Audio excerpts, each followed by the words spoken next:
Sir ಅಂದರೆ ಈಗ ಇವರು ವೀಡಿಯೋಗಳು ಮಾಡಿದ್ದಾರೆ ಕರೆಕ್ಟ್ ಅಲ್ವಾ? ಇವ್ರು ಮಾಡಿರೋದನ್ನ ಸರಿ ಅಂತ ಅಂದ್ಬಿಟ್ರೆ ನನ್ನಂತ ಒಬ್ಬ ಮುಟಾಳ ಇಲ್ಲ. ಇವ್ರು ಮಾಡಿರೋದು ದೊಡ್ಡ ಲೋಫರ್ ಕೆಲಸ. ಆದರೆ ಎರಡು ಕೈ ಸೇರಿದ್ರೆ ಚಪ್ಪಾಳೆ ಅಲ್ವಾ? ಇವಾಗ ಇವ್ರು ಏನಾದರೂ ಅವ್ರು ಸಿನಿಮಾಗಳಲ್ಲಿ ತೋರಿಸ್ತಾರಲ್ಲ ಆಗಿನ ಕಾಲದ ವಜ್ರಮುನಿ ಥರ ಜುಟ್ಟು ಜನವರ ಇಟ್ಕೊಂಡು ಪೈಡ್ ಅಂತ ಹೊಡೆದು ರೇಪ್ ಮಾಡಿದ್ರ ಇಲ್ಲ. ಇವ್ರು ರೇಪ್ ಮಾಡಿದ್ದು ಇವ್ರನ್ನ ಬಿಟ್ಟರೆ ಯಾರಿಗೂ ಗೊತ್ತಿಲ್ಲ. ಮಾಡಿಸ್ಕೊಂಡವ್ರಿಗೆ ಅದು ರೇಪ ಅಥವಾ ಮಜಾನ ಅನ್ನೋದು ಅವ್ರಿಗೂ ಇನ್ನೂ ಕ್ಲಾರಿಟಿ ಇಲ್ಲ. ಅಂಥದ್ರಲ್ಲಿ ಇವಾಗ ನೀವು ವೀಡಿಯೋಗಳನ್ನ ನೋಡಿ ಅಂತ ಕೂತವ್ರೆ.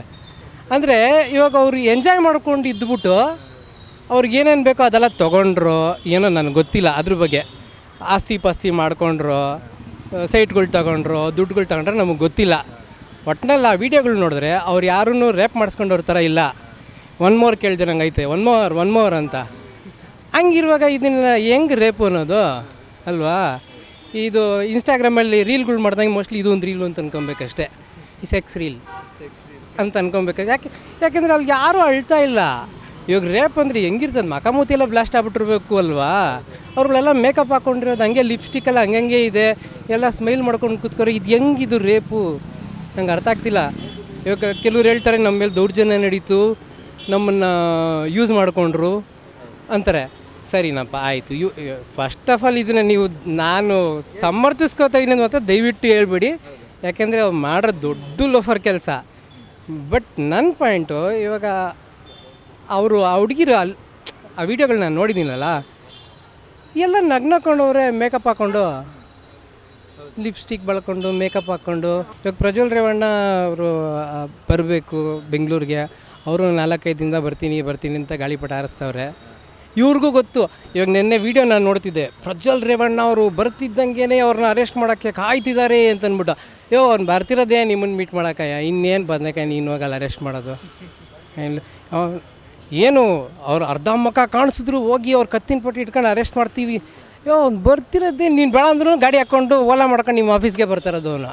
ಇನ್ನೇನು ನೀನು ಅವ್ನು ಬದನೇಕಾಯಿ ಅವ್ನು ಹೋಗಿ ಹಿಡಿಯೋದು ಅವನನ್ನು ಅಲ್ವಾ? ಅಲ್ಲಿ ನೀವು ಯಾರೂ ಇರೋದೇ ಬೇಡ, ಪ್ಲೀಸ್ ಕಮ್ ಟು ಆಫೀಸ್ ಅಂದರೆ ಆಯಪ್ಪನೇ ಬರ್ತಾನೆ ಅಡ್ರೆಸ್ ಹಾಕಿದರೆ. ಅವ್ನು ಜರ್ಮನಿಯಿಂದನೋ ದುಬೈಯಿಂದ ಎಲ್ಲಿಂದ ಬರ್ತಾನೋ ಗೊತ್ತಿಲ್ಲ. ಬಟ್ ಲಕ್ಷಾಂತರ ಖರ್ಚು ಮಾಡ್ಕೊಂಡು ಬರ್ತಿರೋದೇ ನಿಮ್ಗಳ ಮಕ್ಕ ನೋಡೋದಕ್ಕೇ. ಅಂಥದ್ರಲ್ಲಿ ಅಲ್ಲಿ ಹೋಗಿ ನಮ್ಮ ಸಿಬ್ಬಂದಿಗಳು ತುಕಡಿಗಳು ಏನಕ್ಕೆ ಬೇರೆ ಏನಾರು ಮಾಡಿರಿ ಹೋಗ್ಲಿ ಕೆಲಸ, ಅವ್ನು ಅಟ್ಲೀಸ್ಟ್ ಅವ್ನು ಓಲಾ ಮಾಡ್ಕೊಂಡು ಬರ್ತಾನೆ, ಡೈರೆಕ್ಟಾಗಿ ಅಲ್ಲಿಗೆ ಬರ್ತಿರೋದು ಅವನು ಅಲ್ವಾ? ಹಂಗೆ ಚೂತ್ಯ ಮಾಡ್ತವ್ರು ಅಷ್ಟೇ ಜನಗಳನ್ನ ಚೂತ್ಯ ಮಾಡೋಕ್ಕೋಸ್ಕರ ಈ ಪಕ್ಷದವರು ಬಿಡ್ತಾನೆ ಇಲ್ಲ. ನಾವು ಇದು ದೌರ್ಜನ್ಯನೇ, ಇದು ಇಲ್ಲ ಅಂತ ಹೇಳ್ತಿಲ್ಲ. ದೌರ್ಜನ್ಯ ಮಾಡಿಸ್ಕೊಂಡವ್ರಿಗೆ ಇನ್ನೂ ಕ್ಲಾರಿಟಿ ಇಲ್ಲ, ಇದು ದೌರ್ಜನ್ಯನ ಇಲ್ಲ ನಮ್ಗೆ ಕೊಟ್ಟಿರೋ ಸೆಟ್ಲ್ಮೆಂಟು ಸಾಕಾಗಿಲ್ವಾ ಅನ್ನೋದು ಅವ್ರಿಗೆ ಇನ್ನೂ ಗೊತ್ತಾಗ್ತಾ ಇಲ್ಲ. ಮೋಸ್ಟ್ಲಿ ಆ ಸೆಟ್ಲ್ಮೆಂಟ್ ಸಾಕಾಗದೆ ದೌರ್ಜನ್ಯ ಅಂತ ಹೇಳ್ತಿರ್ಬೋದು ಏನೋ. ಇಲ್ಲ ಇನ್ನೊಂದು ಪಕ್ಷದವರು, ಆ ಪಕ್ಷದ ಹೆಸರು ಬೇಡ, ಆ ಪಕ್ಷದವ್ರು ಏನಾದರೂ ಒಂದು ಸ್ವಲ್ಪ ಅಮೌಂಟು ಜಾಸ್ತಿ ಕೊಡ್ತೀವಿ ಅಂತ ಹೇಳಿ ಹಂಗಾರೆ ಇದು ದೌರ್ಜನ್ಯನೇ. ಯಾಕೆಂದರೆ ನಮಗೆ ಮಜಾ ಕೊಟ್ಟಾಗ ಅಮೌಂಟ್ ಸರಿಯಾಗಿ ಮಾತಾಡಿರಲಿಲ್ಲ, ಈಗ ಅಮೌಂಟ್ ಜಾಸ್ತಿ ಇವ್ರು ಕೊಡ್ತಾವ್ರೆ, ಹಂಗೂ ಇರ್ಬೋದೇನೋ. ಸೊ ಆ ಲೆಕ್ಕದಲ್ಲಿ ಇದು ದೌರ್ಜನ್ಯ ಅಷ್ಟೇ. ಬಟ್ ನೀವು ಆ ವೀಡಿಯೋಗಳು ನೋಡಿ, ಅವ್ರಗಳ ಮುಖದಲ್ಲಿ ಯಾರ ಮುಖದಲ್ಲೂ ನಾವೇನು ಸಿನಿಮಾಗಳು ನೋಡಿಲ್ವ ಇಷ್ಟು ವರ್ಷದಿಂದ, ನಮ್ಗೆ ಗೊತ್ತಿಲ್ವ ದೌರ್ಜನ್ಯಗಳು ಹೆಂಗಿರ್ತವೆ ಅಂತ. ಕಣ್ಣು ಮುಖ ಮುತ್ತಿಲ್ಲ ಬ್ಲಾಸ್ಟ್ ಆಗೋದು ಬೇಡ, ಹಂಗಿದ್ರೇ ಇದು ದೌರ್ಜನ್ಯ. ಅವರೆಲ್ಲ ಐರನ್ ಮಾಡ್ಕೊಂಡ್ರು, ಸೀರೆಗಳನ್ನ ಉಟ್ಕೊಂಡು, ಲಿಪಿಸ್ಟಿಕ್ ಎಲ್ಲ ಬಳಕೊಂಡು ಬಂದು ಅಂತ ಸ್ಮೈಲ್ ಮಾಡಿಸ್ಕೊಂಡು ರೇಪ್ ಮಾಡಿಸ್ಕೊಂಡ್ಬಿಟ್ಟು ನಮಗೆ ದೌರ್ಜನ್ಯ ಆಗೋಯ್ತು ಅಂತಂದರೆ ಹೆಂಗಿದು? ಹಂಗಾದ್ರೆ ನಿಜವಾಗ್ಲೇ ರೇಪ್ ಮಾಡಿಸ್ಕೊಂಡವ್ರ ಗತಿ ಏನು ಪಾಪ ಅಲ್ವಾ? ಎಷ್ಟೋ ಜನ ಹೆಣ್ಮಕ್ಳನ್ನ ಸುಟ್ಟಾಕ್ಬಿಡ್ತಾರೆ ಪಾಪ, ಎಷ್ಟೋ ಜನ ಹೆಣ್ಮಕ್ಳನ್ನ ಕೊಂದುಬಿಡ್ತಾರೆ. ಅದ್ರ ಬಗ್ಗೆ ಇವಾಗ ಈ ರೇವಣ್ಣ ಅವ್ರ ಕೇಸಲ್ಲಿ 3500 ಹೆಣ್ಮಕ್ಳಿಗೆ ಇದೆಲ್ಲ ಪಾಪ ಆಗಿದೆ, ಆಯಿತಾ? ಅದರಲ್ಲಿ ಅದನ್ನು ಬಿಟ್ಟು ನೀವು ರಾಜ್ಯದಲ್ಲಿ ಪಾಪ ಎಷ್ಟೋ ಹೆಣ್ಮಕ್ಳದ್ದು ರೇಪ್ ಆಗ್ಬಿಟ್ಟಿರ್ತವೆ, ಕೊಲೆಗಳಾಗ್ಬಿಟ್ಟಿರ್ತವೆ. ಅದ್ರ ಬಗ್ಗೆ ನೀವು ಯಾಕೆ ಮಾತಾಡಲ್ಲ?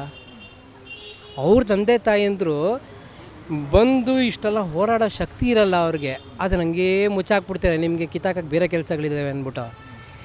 ಈ ಅಪ್ಪಂದು ಒಂದು ಯಾಕೆ ಇಟ್ಕೊಂಡಿದ್ದೀರಾ ಅಂತಂದರೆ, ಹೆಂಗಾರು ಮಾಡಿ ಈ ಪಕ್ಷನ ಫಿನಿಷ್ ಮಾಡಿಬಿಟ್ರೆ ಇದೊಂದೇ ಇರ್ತದೆ ಅಂತಂದ್ಬಿಟ್ಟು ಇದು ಮಾಡ್ತಿರೋದು. ನೀವು ನಿಜವಾಗ್ಲೇ ನಿಮ್ಮ ಮನಸ್ಸಲ್ಲಿ ಹೆಂಗಾದರೂ ಮಾಡಿ ಈ ಥರ ಒಂದು ಪ್ರಾಬ್ಲಮ್ಗಳ್ನ ಸಾಲ್ವ್ ಮಾಡಬೇಕು ಅನ್ನೋದಿತ್ತು ಅಂತಂದರೆ, ನೀವು ಬೇರೆ ಹೆಣ್ಮಕ್ಳ ಬಗ್ಗೆನೂ ಯೋಚನೆ ಮಾಡ್ತಾಯಿದ್ರಿ, ಬರೀ ಇವ್ರಗಳ ಬಗ್ಗೆ ಮಾತ್ರ ಯೋಚನೆ ಮಾಡ್ತಿರಲ್ಲ.